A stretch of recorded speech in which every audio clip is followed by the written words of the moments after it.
sont ici, vont vous adresser la parole. Ils étaient très combattants devant la juge et le procureur du roi. Et ils ont bien parlé. À vrai dire, les autres, disons, les adversaires, étaient un petit peu dérangés, mais vous étiez combattants. Vous avez fait tout ce qu'il fallait. Nous vous remercions grandement. Je crois que le peuple désire que vous adressiez quelques paroles. Je vous en prie. Je tourne, voilà. Mais simplement quelques mots pour dire que ça s'annonce bien, puisque nous avons 4 audiences à partir du mois de mai, le 16 mai, puis encore par la suite, jusqu'en principe au 27 juin. Donc nous aurons l'occasion, et le Père Samuel aura l'occasion lui-même de s'expliquer, de dire nos convictions et de démontrer plus que jamais la justesse, le bien fondé du combat qui est le sien et que nous partageons. J'écoutais la radio en venant ce matin ici à l'audience et il y avait une interview de la présidente de Ni pute ni soumise et elle parlait de la violence des grands frères et d'autres hommes vis-à-vis des femmes. Ce qu'elle a omis de dire, ce qu'elle n'a pas voulu dire, c'est qu'elle a parlé que c'était le fait de toutes les religions, alors qu'à l'évidence c'est le fait de comportements induits par la religion musulmane. Nous savons fort bien que les catholiques comme les juifs respectent les femmes, mais qu'il y a une mainmise intolérable et récurrente à cet égard de la part de ceux qui interprètent l'islam. La seconde info que j'écoutais ce matin tôt, c'est le fait, et vous l'avez entendu, qu'une maintenant dans un État qui applique la charia, donc la loi musulmane, et que de surcroît elle est condamnée à 6 mois de prison et son avocat connaît les pires difficultés. Donc le combat du Père Samuel est plus actuel que jamais et nous sommes bien déterminés à lui donner toute la dimension qu'il mérite. Bravo. Nous invitons Julien Pierre de mettre quelques mots s'il vous plaît. Les gens vous attendent. Montez s'il vous plaît. Il me fait prendre des risques, hein, vraiment. Bon. Non, il y a des supporters derrière qui tiennent. Promis, hein. Mais écoutez, moi, je trouve que Maître Grindorge a tout dit. Et je crois qu'il faut bien mesurer ce qui vient de se passer. Je crois sincèrement qu'aujourd'hui, pour la première fois dans une enceinte judiciaire, un juge a considéré que pour exposer un simple problème de prétendue violation de la loi Moureau, réprimant les actes de racisme et de xénophobie, eh bien, il fallait à peu près 9 heures.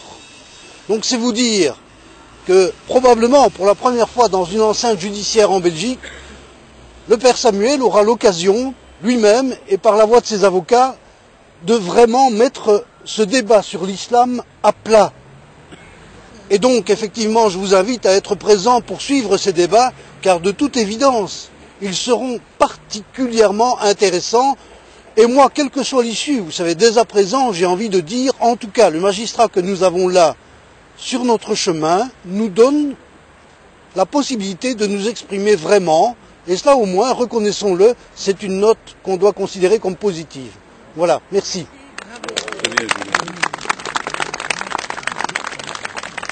Voilà. En fait, nous n'allons pas nous répéter, mais je pense qu'aujourd'hui, les avocats, puisque la dernière fois, on a dit voilà, les avocats du Père ne bougent pas, mais je pense qu'aujourd'hui, vous avez vu quand même que les avocats du Père, en réalité, sont à la hauteur.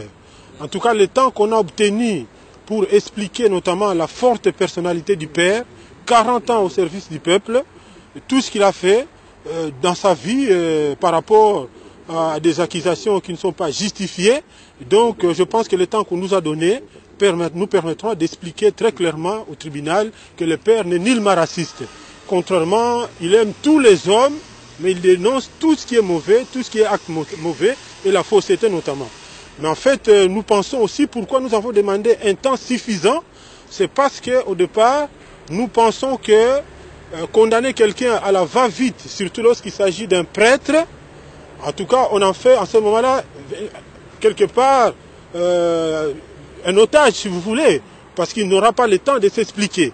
Par contre, condamner quelqu'un, après s'être expliqué très longuement, eh bien on a fait un symbole. Voilà pourquoi nous avons estimé qu'il faut un temps raisonnable pour pouvoir nous expliquer, notamment sur l'islam, le Coran et tout ce qui s'ensuit, démontrer que dans le Coran, il y a tas de choses qui ne collent pas avec la démocratie, notamment les exemples que Maître Grandoge a donnés de ce matin. Je pense que vous comprendrez vous-même que l'islam, comme le Père l'a toujours dit, pose des réels problèmes à la société d'aujourd'hui. Donc je crois, à mon sens, que le temps que nous avons nous permettra de développer tous ces différents aspects, de montrer qu'à travers notamment la notion, le mot musulman, le Père ne vise pas les Arabes uniquement, il y a les musulmans italiens, il y a des musulmans belges, il y a des musulmans coréens, chinois peut-être, et même congolais. Et donc ils dénoncent tout ce qui est musulman. Voilà, donc la pratique du Coran. Donc les musulmans pratiquent le Coran et ils dénoncent les écrits du Coran qui sont mauvais. Voilà, donc c'est ça le vrai problème, son combat est là. Donc ça ne se situe pas de personnes, voilà, il n'aime pas telle personne, c'est tout à fait faux. Il reçoit tout le monde, toutes races confondues, les portes de l'église sont ouvertes, lorsqu'il donne les vivres, il les donne à tout le monde, quelle que soit la couleur de la peau. Et donc je trouve qu'on ne peut pas aller trop vite comme ça par rapport à quelqu'un qui fait des actions sociales d'envergure dans notre société. Voilà pourquoi nous pensons qu'aujourd'hui, nous n'allons pas faire une plaidoirie à l'extérieur.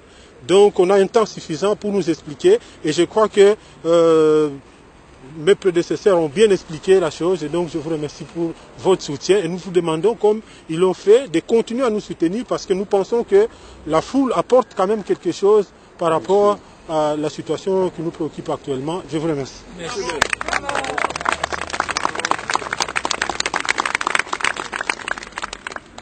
Nos avocats, Michel Grandoge, Julien Pierre, Michel Hubert, je sais Michel Hubert n'aime pas les médias, mais ce n'est pas grave, et François, vous êtes des optimistes. Vous êtes des optimistes, c'est bien être optimiste, c'est mieux d'être pessimiste. Mais si c'est un procès voulu, préparé minutieusement, téléguidé souterrainement, sans rien brusquer pour condamner le Père Samuel, votre serviteur, non seulement le serviteur de tous, je crois que nous allons encore plus loin.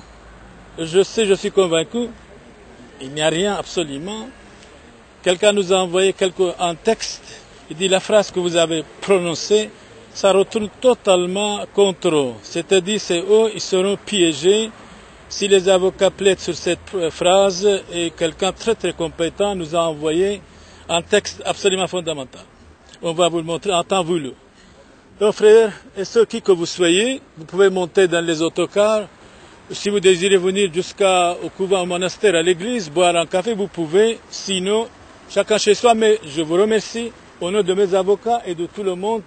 Au nom de Saint-Antoine de Padoue, que Dieu Tout-Puissant vous bénisse, vous donne la paix, la sérénité, la santé, la tranquillité. 3 mots encore.